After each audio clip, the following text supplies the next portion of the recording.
experiment in brainwashing, one that went on well into the 1970s. It was the pet project of a psychiatrist who thought he could cure the criminally insane. Tonight on Cover Story, reporter Wayne Williams returns to the asylum where it happened with a Vancouver man who was one of the guinea pigs. And a warning, you may find some of the scenes disturbing. Here now is I-Team reporter Wayne Williams with Bad Trip.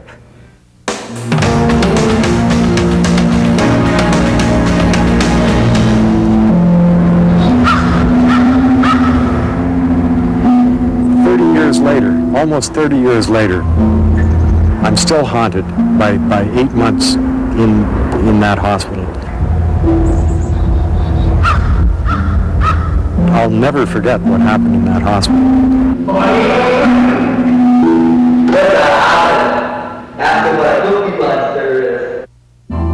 There were times that I thought they were going to kill me, for sure. It was torture.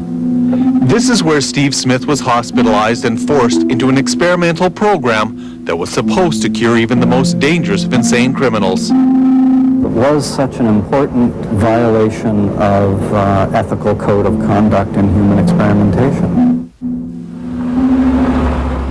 Smith recently returned to the scene of the experiment. He came back to see if he could make sense of how, as a troubled teen, he was locked in here, where he says he was brutalized and forcibly injected with psychedelic drugs.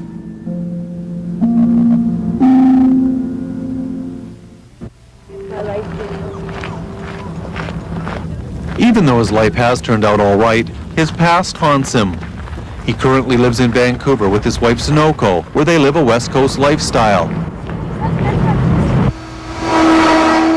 Together, they operate a thriving plexiglass business. His detour to the insane asylum began when he was just another barefoot hippie living on the streets of Yorkville in Toronto during the 1960s. Just hanging out, playing guitar and making music. There was a lot of interest in music then. Everybody wanted to be a musician. Music, drugs, and petty crimes, and he was treated for depression. Then on a winter day in 1968, with some LSD in his pocket, he began hitchhiking to Vancouver. He wouldn't get far. It was cold. It was end of March, so up northern Ontario was extremely cold. We almost froze to death. And stole a car. We didn't intend to keep the car. We wanted to hitchhike. We were just going to leave the car in a gas station, in a closed gas station, pulled in, turned the car off, and police pulled in right behind us. They knew clearly that this was a stolen car. I had 2 hits of acid, LSD, and being the young, impulsive, silly kid I was, I popped it, hide the evidence, get rid of it, so I ate it. God, I better get out of here. Big mistake. LSD in the 60s, this is pretty powerful stuff. I don't want any more. Within half an hour, I was just, walls were melting, massive hallucinations. Not knowing the effects of LSD, the judge sent Smith to a hospital for observation. But after an apparent attempt at suicide, he was moved for his own protection.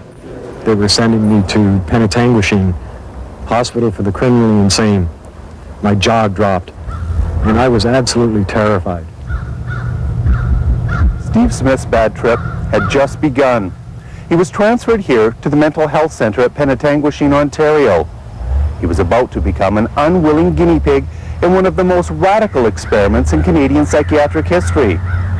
Doctors here were trying to reconstruct the personalities of some of Canada's most dangerous and insane criminals: the rapists, the sexual sadists, and the child killers.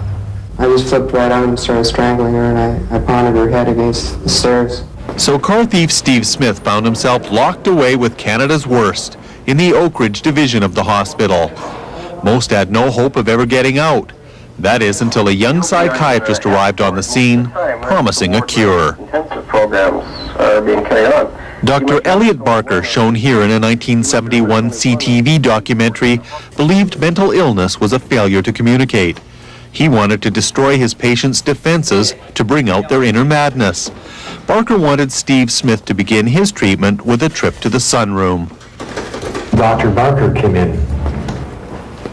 I was on the floor.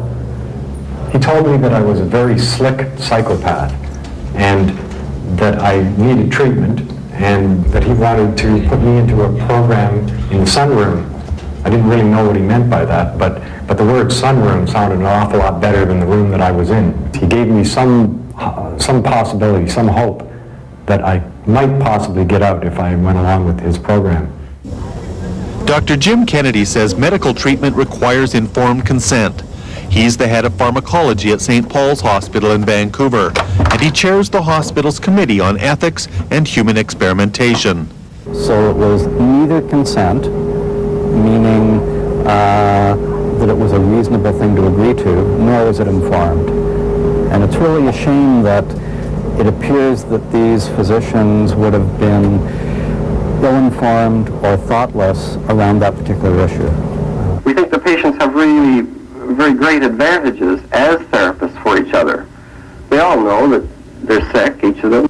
Barker wanted therapy to be relentless, so he locked his patients in groups where they confronted one another for days at a time, often without sleep. You like your rotten personality, the negative effects you have on others?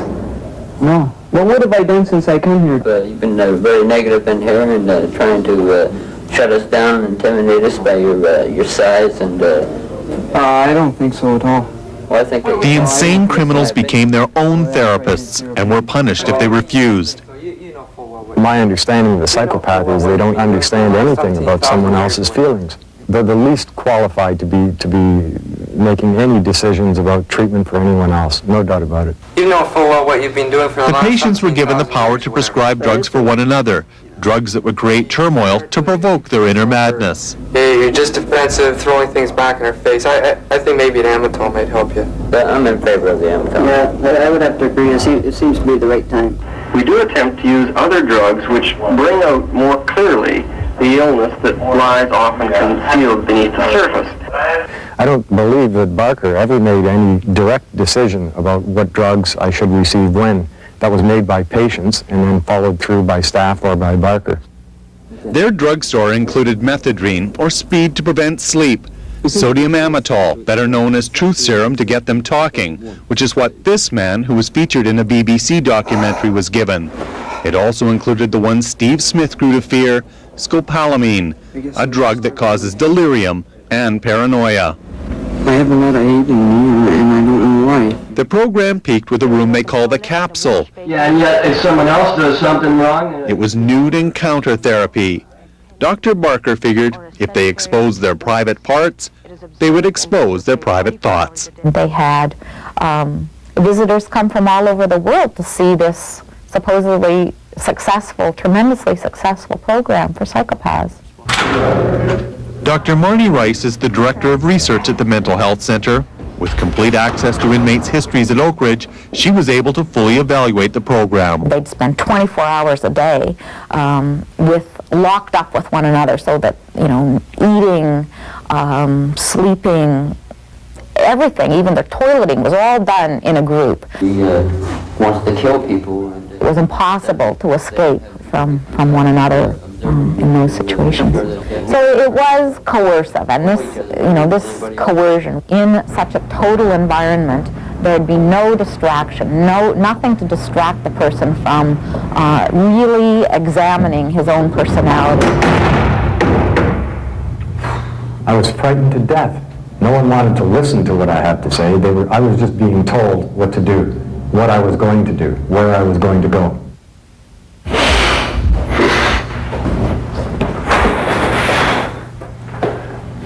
What the program was about was behavior modification.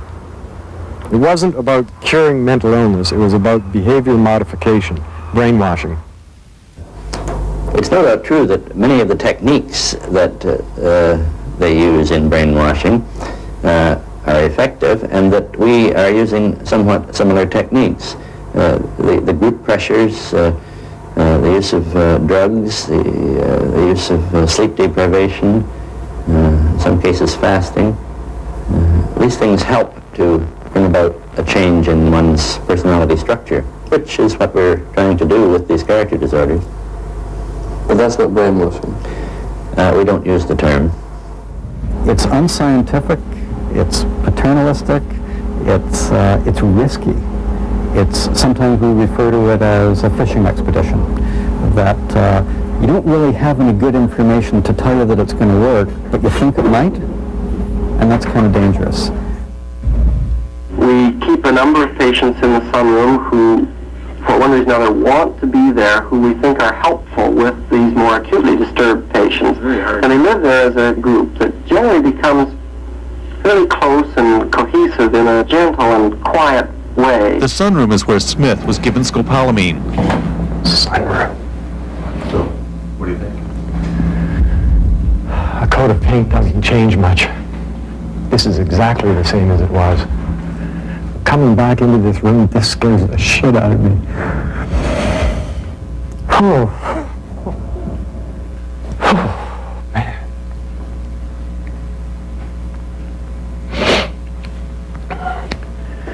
When I first came into this room, this is the spot I would have sat, right here. It's so much smaller now.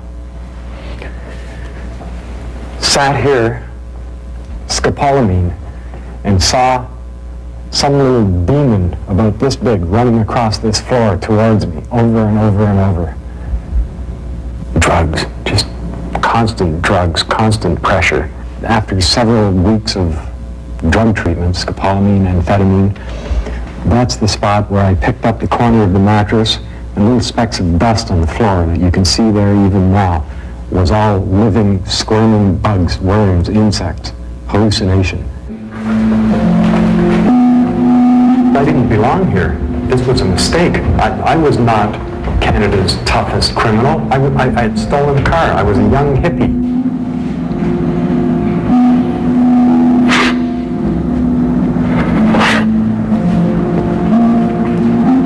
I got hurt badly in this room.